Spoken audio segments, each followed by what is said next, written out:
Hello అండి, అందరికీ నమస్కారం. ఈరోజు వీడియోలో కరీంనగర్లో ఉన్నటువంటి వాసవి నగర్లో గల శ్రీ అభయాంజనేయ స్వామి టెంపుల్ అయితే చూపించబోతున్నానండి. పేరుకి అభయాంజనేయ స్వామి టెంపుల్ అయినా కూడా ఇక్కడ శివుడు, రాములవారి టెంపుల్, హనుమాన్ టెంపుల్, గోశాల, నవగ్రహాలు ఇలా అన్ని దేవతలు అయితే కొలువై ఉన్నారు.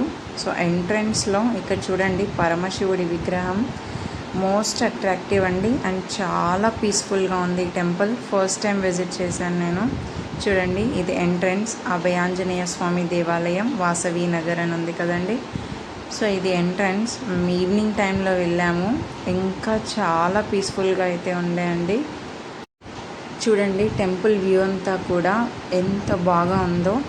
అండ్ ఇక్కడ మనకి మెయిన్ ఆలయ ధ్వజస్తంభమును రాములవారు, హనుమంతుడు ఉన్నది. ఈవినింగ్ మేము వెళ్ళిన టైంలోనే జస్ట్ టెంపుల్ ఓపెన్ చేశారు. సో అందుకని భక్తులు ఎవరు కనిపించట్లేదు. అండ్ ఇక్కడ రాములవారు, హనుమంతుడికి పక్కన కొంచెం గ్యాప్లో నవగ్రహాలు అయితే ఉన్నాయండి. అటు పక్కన అంటే టెంపుల్ మెయిన్ గేట్కి ఎదురుగా ఇలా పరమశివుడిది అయితే పెట్టారు. అండ్ శివుడు, విఘ్నేశ్వరుడు, అమ్మవారు, ఇలా శివుడి విగ్రహం, కూర్చొని ఉన్న విగ్రహం చాలా బాగా అయితే ఉన్నాయండి. అండ్ ఇక్కడ శివలింగం కూడా బ్రహ్మసూత్ర శివలింగం అండి, మీరు వీడియోలో క్లియర్గా చూడొచ్చు. అండ్ విఘ్నేశ్వరుడు, అటు పక్కన మీకు కనిపిస్తున్న షెడ్ గోశాల అండి. అండ్ ఇక్కడ కనిపిస్తున్న ఈ చిన్న గోపురంలో నవగ్రహాలు అయితే ఉన్నాయి. చూడండి గోమాతలు కూడా కనిపిస్తున్నాయి మీకు. అండ్ శివుడికి ఇటు రైట్ సైడ్లో బాతులు, కుందేళ్ళు అలా అయితే పెంచుతున్నారు. సో పిల్లలు వాటితో ఆడుతున్నారండి. ఇక్కడ ఉన్న అభయాంజనేయ స్వామి, శ్రీరాముల వారు ఉన్నారు కదా. సో ఈ ప్లేస్లో కూడా మనకి ప్రతి స్తంభంలో విష్ణుమూర్తి దశావతారాలు అయితే ప్రతిష్ఠించారండి. సో చాలా బాగుంది. ఒకసారి టెంపుల్ లోపల కూడా ఎలా ఉందో చూసేద్దాం రండి.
ఇక్కడ నాగసర్ప దోషము, కుజ దోషము అలాంటి పరిహారాల కోసం పూజలు చేయడానికి ఇలా నాగదేవత విగ్రహం కూడా ఉందండి.